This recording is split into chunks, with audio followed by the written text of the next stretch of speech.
রান্না করব নিরামিষ কচুরমুখির দম। তার জন্য আমি এখানে কচুরমুখিগুলো ভালোভাবে খোসা ছাড়িয়ে ধুয়ে নিয়েছি। আর একটা ছোট আলু আমি ছোট ছোট টুকরো করে নিয়েছি। 4টে কাঁচা লঙ্কা আর টমেটো কুচিয়ে নিয়েছি। আর এখানে আমি আদা, জিরে, ধনে, শুকনো লঙ্কা একসঙ্গে বেটে নিয়েছি। এবার আমি কচুরমুখিগুলোর ওপরে একটু হলুদ আর সামান্য লবণ দিয়ে ভালোভাবে মাখিয়ে তেলে ভাজবো।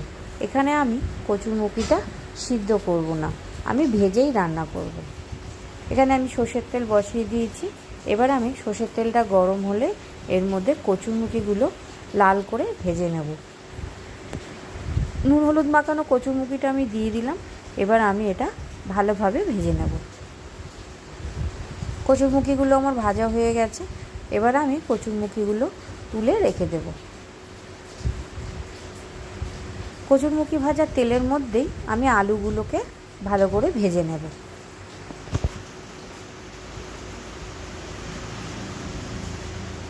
আলু ভেজে তুলে নিয়েছি। তেলের মধ্যে দিয়ে দিচ্ছি 4টে শুকনো লঙ্কা, একটু দারচিনি, একটু সাদা জিরে আর দেব 2টো তেজপাতা। ভালো করে ভেজে নিয়ে আমি এর মধ্যে দিয়ে দেব টমেটো কুচি। সব কিছু ভালো করে ভাজা করে নিয়ে আমি বেটে রাখা মশলাটা দিয়ে দিচ্ছি। এবার আমি এর মধ্যে দিয়ে দিচ্ছি 1/2 চামচ মতন লবণ, 1/2 চামচ চিনি। ভালোভাবে মিশিয়ে নিয়ে আমি দিয়ে দিচ্ছি 1 চামচের মতন হলুদ গুঁড়ো আর কালার হওয়ার জন্য দিয়ে দিচ্ছি কাশ্মীরি লঙ্কা গুঁড়ো।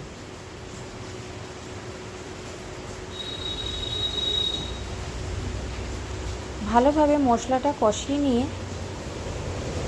আমি দিয়ে দেব ভেজে রাখা কচুরমুখি আর আলুটা। কচুরমুখি আলু দিয়ে ভালো করে কষিয়ে নেব। আমি এর মধ্যে এবার দিয়ে দিচ্ছি পরিমাণ মতন জল। যেহেতু আমি কচুরমুখিটা সিদ্ধ করিনি, তাই কচুরমুখিটা সিদ্ধ হতে সময় লাগবে। একটু বেশি পরিমাণে জল দিয়ে আমি এটাকে আধ ঘন্টার জন্য ঢেকে রেখে দেব। আমার এখানে কচুরমুখির দমটা রেডি হয়ে গেছে। এবার ওপর থেকে সামান্য ধনেপাতা কুচি দিয়ে আমি এটা নামিয়ে নেব। এইভাবে নিরামিষ দিনে কচুরমুখির দম একবার রান্না করে খেয়ে দেখবেন, অবশ্যই আপনাদের ভালো লাগবে। ভিডিওটা যদি ভালো লাগে আমার লাইক, কমেন্ট অ্যান্ড শেয়ার করবেন আর আমার চ্যানেলটা সাবস্ক্রাইব করে দেবেন।